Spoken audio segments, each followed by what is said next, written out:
नमस्कार दोस्तों, स्वागत है आपका अपने YouTube चैनल बीरेंद्र मलिया क्लासेस में।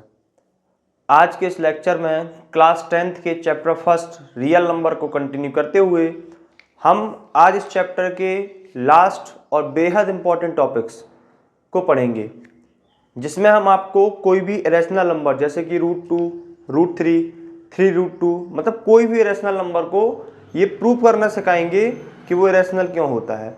मतलब उस पर बेस्ड एक क्वेश्चन आता ही आता है, prove that √2 is a irrational number, is an irrational number, ऐसे क्वेश्चन आते हैं, है ना। तो हम आपको एक √2 से ही स्टार्ट करते हैं, पर आप क्या है, आपको एक मेथड पर फोकस करना है। फिर वो मेथड कितने भी तरीके से बन जाए, वो कोई भी क्वेश्चन आया आपसे बन जाएगा, है ना। तो देखें, इसमें दो तरीके से क्वेश्चन आते हैं। कैसे दो तरीके से? देखिए, आपके पास ऐसा आएगा, मान लीजिए आप √2, √3, √5 ऐसे क्वेश्चन आएंगे प्रूव करने, या फिर ऐसे मिक्स क्वेश्चन। देखिए 3√2 है तो इरेशनल का कोई रूट लगा है, या 3 - 2√2, √2/3 ऐसे क्वेश्चन आएंगे। दो तरीके के क्वेश्चन बनते हैं इससे। तो आपको फोकस करना है मेथड पर, ना कि कुछ नंबर ऑफ क्वेश्चन पर। आप एक क्वेश्चन हम इसका बताएंगे, एक इसका बताएंगे, आप कोई भी उस क्वेश्चन उठा लेना, आपसे बन जाएगा, है ना। और इस पर बेस्ड प्रूव करने के लिए क्वेश्चन आता ही आता है, चाहे आप स्टेट एग्जाम दें या कोई भी आप मतलब जैसे CBSE का एग्जाम आप दें, इसमें आना ही आना है, लगभग तय रहता है, ठीक है। तो हम प्रूव करते हैं। यहाँ पर क्वेश्चन आपके पास कुछ ऐसा आएगा, prove that √2 is an irrational number. थोड़ा इसमें थ्योरी ज्यादा रहेगी तो आप घबराना नहीं, है ना। एक दो बार आप प्रैक्टिस करेंगे, आ जाएगा वो। प्रूव करें कि √2 इज एक क्या है, इरेशनल नंबर है, ठीक है। तो देखिए मैथ में एक मेथड होती है जिसको अपन एक तरीके से आप कह सकते हैं कंट्राडिक्शन मेथड। कैसे? मान लीजिए कोई आपसे कहे कि ये मार्कर है, मान लीजिए आपसे हम सीधा हम कह रहे हैं prove that this is a black marker, prove that this is a black marker. हम क्या करेंगे, हम इस मार्कर को मार्कर नहीं मानेंगे, है ना। आपको भी मजाक लग रहा होगा। हम इसको कह देंगे, मान लिया मतलब let suppose that it is a pen, एक ही पेन है, और हम जो मानेंगे उसको बता देंगे कि हम गलत हैं। हम ऐसा प्रूव करके ऐसी सिचुएशन बना देंगे कि भाई ये पेन तो नहीं है, और यदि ये पेन नहीं है तो आपने क्या नहीं माना था, उसको मार्कर नहीं माना था, मतलब आप गलत हो गए। आप गलत हो गए तो हम गलत ही तो चाहते थे, क्योंकि ये मार्कर कह रहा था, हमने पेन माना, और हम गलत हो गए तो ये मार्कर ही होगा, प्रूफ हो गया। ऐसे ही क्वेश्चन करते हैं इसमें, ये मेथड होती है ना। जब आप उसमें हायर मैथ्स में जाएंगे, ग्रेजुएशन वगैरह में, उसमें बहुत बार ये मेथड यूज होती है, ठीक है। तो यहाँ पर क्या है, prove that √2 is N rational number. तो हम इसको कंट्रारी क्या मानेंगे, रेशनल नंबर। तो क्या लिखेंगे सबसे पहले, प्रूव करते समय क्या लिखेंगे भैया, let us assume contrary that, मतलब कंट्रारी मतलब उल्टा होता है, √2 इज अ रैशनल नंबर। क्या मानेंगे हम, √2 क्या है, एक रैशनल नंबर है। हम इसमें ऐसा मानेंगे कि आप √2 को क्या मान के चल रहे हैं, एक रैशनल नंबर मान के चल रहे हैं आप √2 को। जब रैशनल मान के चल रहे हैं तो हम जानते हैं कि रैशनल नंबर को p/q या a/b कुछ भी मिल सकता है, आपको इसके फॉर्म में लिखा जा सकता है। और क्या रहता है, q यहां पर 0 के बराबर नहीं रहता है, और p and q are coprime integers. अब जिसको ये पता ना हो कोप्राइम क्या है, इंटीजर्स क्या है, वो थोड़ा यहाँ सुन ले, और डिटेल चाहिए हो तो आप नंबर सिस्टम वाले लेक्चर को देख सकते हैं क्लास 9 के, ठीक है। कोप्राइम क्या होते हैं, जैसे मान लिया हम लिख दिया यहाँ 4 और 9, इनको एक दूसरे से कटेंगे नहीं, इनके बीच में कोई भी कॉमन फैक्टर नहीं रहेगा जो एक दूसरे को काट के चला जाए। नंबर एक बात, इंटीजर्स क्या होते हैं आपको पता है, काउंटिंग नंबर। तो यहाँ पर p और q क्या है, आपस में कट नहीं रहे, इनके बीच में कोई भी कॉमन फैक्टर नहीं है, मतलब कॉमनली किसी भी नंबर से कट नहीं रहे हैं, ठीक है। तो इसको आपने क्या माना, इक्वेशन फर्स्ट, ठीक है। अब क्या करेंगे आप, क्रॉस करें इसका, क्या करेंगे आप, q √2 = p। अब क्या करना है आपको, स्क्वायरिंग करना है। थोड़ा आपको शुरुआत में लगेगा कि सर रटवा रहे हैं यहाँ पर, थोड़ा आपको एक दो बार आप मेथड लिखेंगे ना, आने लगेगा। स्क्वायरिंग द बोथ साइड, आप दोनों साइड्स को क्या करें, स्क्वायर कर दें। स्क्वायर करेंगे तो ऐसा कुछ लिखेंगे हम, q√2 का स्क्वायर और p का स्क्वायर। q√2 का स्क्वायर क्या हो जाएगा, रूट में स्क्वायर लगता है तो रूट हट जाता है, q square is equal to P square. अब क्या करना आपको, 2 को नीचे ले जाएं आप, P square divided by 2 is equal to Q square. अब आप ये बताएं, पी क्यू क्या है, इंटीजर्स हैं, इनका स्क्वायर भी क्या होगा, इंटीजर्स, पॉइंट में तो होगा नहीं। और आप किसी भी इंटीजर्स के स्क्वायर में 2 का डिवाइड करेंगे तो यदि आंसर इंटीजर्स ही आ रहा है मतलब पी स्क्वायर डिविजिबल है 2 से। मतलब इसे 2 और 3 हमने माने कि ए पी और क्यू की वैल्यू है। पी स्क्वायर कितना हो जाएगा 4, 3 क्यू स्क्वायर कितना हो जाएगा 9। अब आप पी स्क्वायर में 2 का डिवाइड कर रहे तो आपको कोई ऐसा नंबर मिलेगा, मान लीजिए क्या ये मान ऐसा कुछ है। अब यहाँ पर देखिए आप सोच रहे हैं कि यहाँ वैल्यू सेट नहीं हो रही है कि पी स्क्वायर की वैल्यू क्या है, पी की 4/2 आना चाहिए, जबकि क्यू स्क्वायर तो 9 है। तो आप यहाँ पर मेथड सेट नहीं कर रहे हैं, मतलब आप ये नहीं सेट कर रहे हैं कि नंबर वैल्यू सेट कर रहे हैं। हम यहाँ पर ये देख रहे हैं, आपको बता रहे हैं कि आप किसी भी इंटीजर्स के स्क्वायर में 2 का डिवाइड कर रहे हैं और आपको एक इंटीजर्स ही मिल रहा है, मतलब एक फिक्स नंबर, मेरा पॉइंट में आंसर नहीं आ रहा, मतलब वो कट रहा है, डिविजिबल है। तो हम यहाँ पर क्या लिखेंगे, हम यहाँ पर लिखेंगे, क्या लिखेंगे, पी स्क्वायर, हम यहाँ पर क्या लिखेंगे, P square is divisible by, P square is divisible by 2। क्या होता है, P square is divisible by 2, मतलब किसको लिखना है, जिसके नीचे वो नंबर आया है।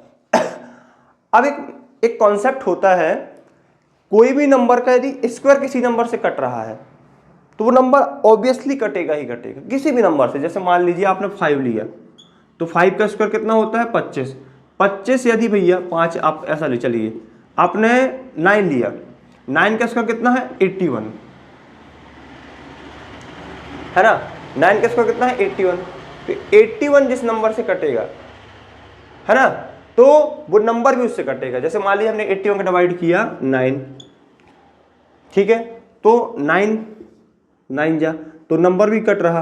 आप 3 ले लें तो 3 से कटेगा, है ना। बस कंडीशन क्या होती है, देखिए भैया, पी स्क्वायर एक बहुत बड़ा नंबर है। देखिए ये 9 है, ये 9 का स्क्वायर 81 है। अब आप सोचेंगे कि सर 81 आप 27 से काटिए, आपने काटा, ठीक है। अब आप कहेंगे सर 9 को आप 27 से काटिए, ये बात सेटिस्फाई कराने के लिए। तो आप थोड़ा अचंभा, मतलब आपको वो लगेगा थोड़ा सा कि यार ये तो मेथड सेट नहीं हो रही। भैया आपको इससे बड़ा नंबर थोड़ी ले सकते हैं आप, कोई भी नंबर का सबसे बड़ा डिवाइजर वो खुद हो सकता है, उससे बड़ा नंबर थोड़ी होगा। तो मतलब उसके अंदर कोई भी आप नंबर ले लें, यदि मान लो आप इसको किसी ऐसे नंबर से काट रहे हैं जिससे छोटा है तो वो इसको जरूर काट रहा होगा, समझ गए। आपको ये याद रखना है, मतलब पी स्क्वायर यदि 2 से डिविजिबल है तो p is also divisible by 2, लेकिन p की वैल्यू 2 से बड़ी होनी चाहिए। अब ऐसा मान लो लिखा P square is divisible by 18, और जबकि p की खुद वैल्यू कितनी है 4 6, तो वो कहाँ से 18 से कट जाएगा।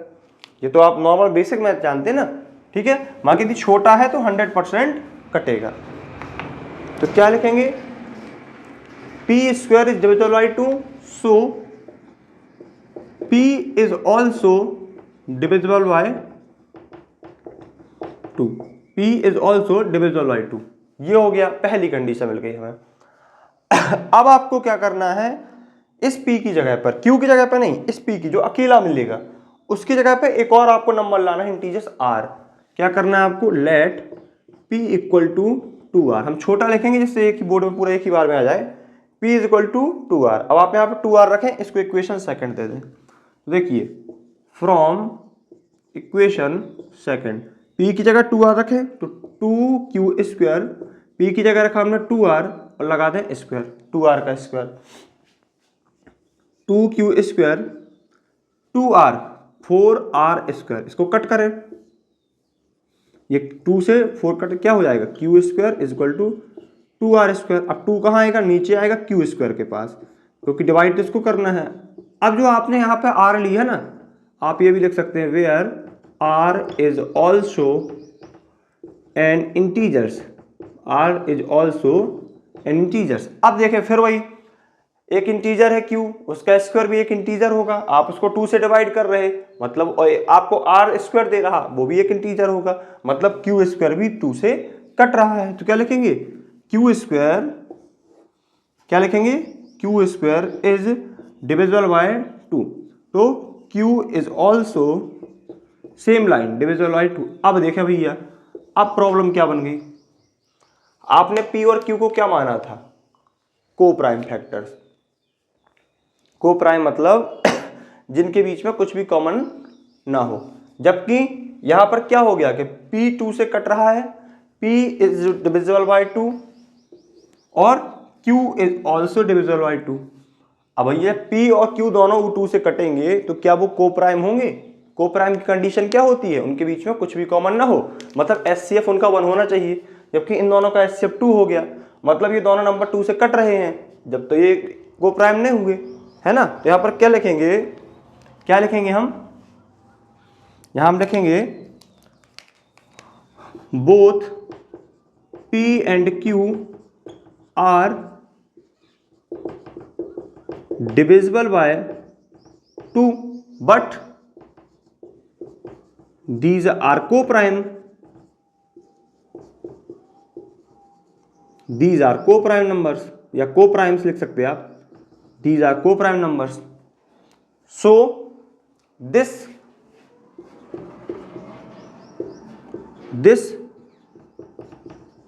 situation is contradiction। contradiction मतलब होता है जो आपने माना था वो सही नहीं निकला, है ना। this situation is contradiction, our assumption is wrong, our assumption is wrong। assumption मतलब जो आपने माना था, आपकी कल्पना, assumption is wrong, so hence। अब भैया जब आप गलत हो गए तो सही क्या होगा, आपने क्या माना था इसको, रैशनल, वो इरेशनल ही होगा। Hence √2 is an irrational number. ये आप देखें, ये ऐसी मेथड है, आपको किसी नंबर पर आ जाए और आपको एक एक टर्म्स इसका अच्छे से याद रखना है, क्योंकि ये बोर्ड एग्जाम में लिखेंगे या कहीं भी आप लिखते हैं तो इसमें ये मेथड तो चेक होती ही होती है, आप लैंग्वेज कैसे यूज कर रहे हैं, आप इसको बार बार प्रैक्टिस करेंगे तो आपको याद सी हो जाएगी बिल्कुल। बस जैसे अब √3 का आएगा तो आप यहाँ 3 यूज करेंगे, डिविजिबल बाय 3 आएगा, 5 में तो 5 यूज करेंगे, P की वैल्यू 5 आर रखेंगे, 7 में तो P की वैल्यू 7 आर रखेंगे। आपको PQR से भी लगा सकते हैं, आप ABC से भी लगा सकते हैं, बस आपको ये ध्यान देना जैसे आपने सीखा PQR से तो आपको PQR ही साल भर यूज करना है। ऐसा नहीं कि अब आप यहाँ पे PYQ फिर वहाँ पे आप लिख रहे हैं AYC LYM, तो थोड़ा दिमाग में ट्रिगर नहीं कर पाती वो चीज़ें, याद से नहीं रह पाता कहाँ क्या लिखना है, और आपको मेथड पर काम करना है, नंबर ऑफ क्वेश्चन पर नहीं। यही बेसिक फंडा होता है मैथ को सीखने का, ठीक है। तो हमने यहाँ पर क्या प्रूव करा दिया कि आपके पास सीधे सीधे नंबर दिया आपके पास है √2 √3 √4 √5, इनको आप कैसे √4 नहीं सॉरी इसको इरेशनल कैसे प्रूव कर सकते हैं, आप इसको नोट कर सकते हैं, स्क्रीनशॉट ले सकते हैं, जो भी आपकी इच्छा, ठीक है। इसके बाद यहाँ पर हम आपको कुछ मिक्स क्वेश्चन जैसे कि आ जाते हैं आपके एग्जाम में, प्रूव करिए आपके 3√2 इरेशनल नंबर है, आप ऐसा प्रूव करें 7 + √3 या 7 + 3√5 ये इरेशनल नंबर है।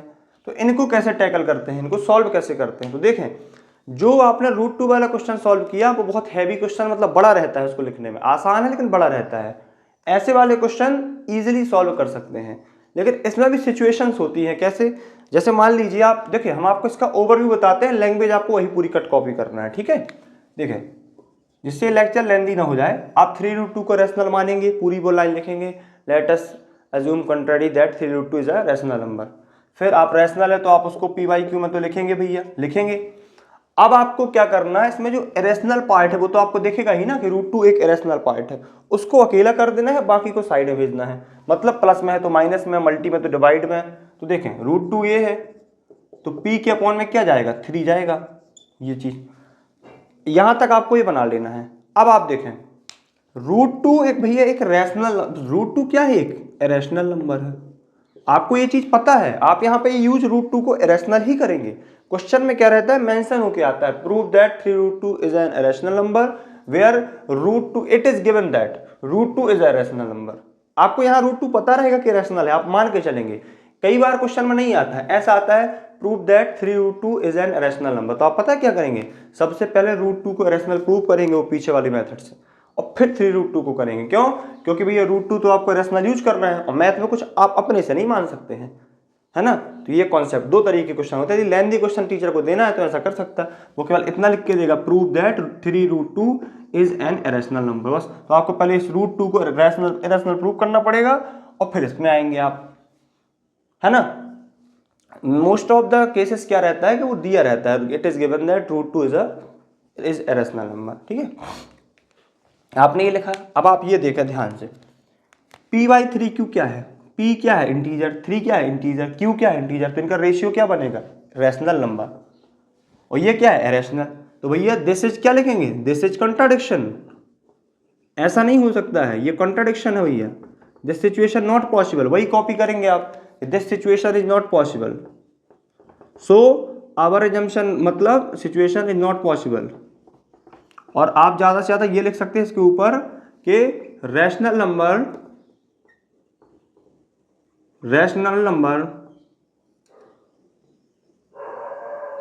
Never be equal to the irrational number, मतलब रैशनल कभी इरेशनल के बराबर थोड़ी ना हो सकता है कि एक रैशनल नंबर की वैल्यू इरेशनल नंबर के बराबर है। और आप यहाँ पर, ठीक है, तो आप इसको सबसे पहले सुने क्या करेंगे, आप ये पूरा लिखेंगे, इसको p/q के फॉर्म में लिखेंगे, इसको आप सेटल करेंगे, फिर आप लिखेंगे we know that √2 is an rational number where p/3q is a rational number, और we also know that rational number can never be equal to the rational number, है ना। दोनों अलग अलग चीजें हैं, बराबर थोड़ी हो जाएंगी कि √2 और कोई भी नंबर बराबर नहीं होगा, है ना। Rational number never be equal to the rational number, so this is contradiction, तो this situation is not possible, या आप इसको ऊपर कर सकते हैं, ये लाइन ऊपर ही नीचे, so our assumption is wrong. अब हमारा अजम्पशन रॉन्ग हो गया तो हमको सही क्या करना है कि 3√2 इज एन रैशनल नंबर, बस इसमें इतना लिखना है, कुछ आपको ज्यादा दिमाग खिचड़ी नहीं पकाना है, बस इतना, है ना। अब इस पर बेस्ड बहुत सारे क्वेश्चन बनते हैं, बस आपको क्या बेसिक मैथ आपकी होनी चाहिए सही, बिल्कुल। देखिए कैसे, अब जैसे आ गया 7 + 3√2, अब हमने क्या दिया क्वेश्चन, इसको आप प्रूव करें, तो भैया इसमें कौन सी कोई बला थोड़ी हो गई। देखें आप इसको p/q में लिखना है, हमने कहा ना इसको अलग करना है। सबसे पहला काम क्या, p/q से 7 उस तरफ ले जाना, 3√5, √5 क्या यहीं रोकेंगे तो क्या हो जाएगा, p/q - 7 और 3 को बाहर कर दें, बस।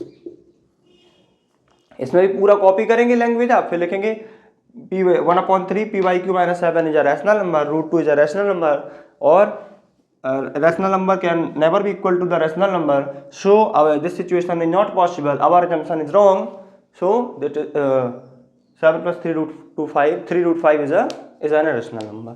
ऐसे आप इसमें कितनी वैरायटी के आप क्वेश्चन बने, आपको ये मेथड अलग अलग करने वाली बस आनी चाहिए, बेसिक एकदम, प्लस माइनस यहाँ वहाँ करना, तो आप यहाँ पर रैशनल प्रूव कर जाएंगे, है ना। कोई भी क्वेश्चन आ जाए इस पर बेस्ड आप इस तरीके से कर सकते हैं। और अभी हम इस पर, ये चैप्टर की अभी आपकी बेसिक सीरीज चल रही है, बेसिक आपको ओवरव्यू पढ़ाया जा रहा है, इसके बाद आपको एनसीईआरटी के एक एक क्वेश्चन सॉल्व कराए जाएंगे। ये थोड़ा सा 4-5 चैप्टर खत्म हो जाए, उसके बाद आपको एनसीईआरटी की सीरीज भी कंटिन्यू कराई जाएगी, क्वेश्चन बाई क्वेश्चन, ठीक है। तो यहाँ पर हमने क्या सीखा, कोई भी रैशनल नंबर को आप प्रूव कैसे कर पाते हैं कि वह रैशनल नंबर है। आई थिंक आपको लेक्चर अच्छा लगा होगा। यदि लेक्चर आपको अच्छा लगा हो तो चैनल को सब्सक्राइब और वीडियो को लाइक और शेयर करें। धन्यवाद।